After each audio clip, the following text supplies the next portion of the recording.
మాధవ్ గారికి common sense తక్కువ అనుకుంటా. సిబిఐ రిపోర్ట్ లో చాలా స్పష్టంగా కల్తీ జరిగింది అని వచ్చింది. వైవి సుబ్బారెడ్డి గారు కల్తీ జరిగిందని వచ్చింది చెప్పమనండి. రెండోది ఈరోజు ఏమంటున్నారు అధ్యక్ష వీళ్ళు తెలియపోవచ్చు.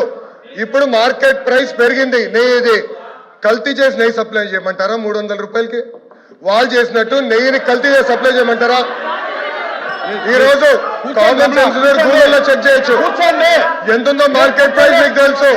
కావాలని ఆరోపణలు చేశాను మీరున్నారు ఇక్కడ. మళ్ళీ చెప్తున్నా నేను మాకు కానీ మా కుటుంబం కానీ అపారమైన గౌరవం దేవుడు అంటే.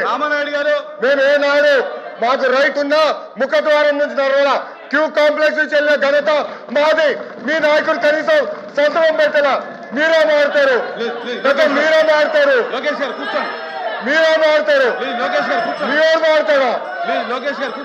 చెప్పేదాన్ని సిగ్గుండాలి.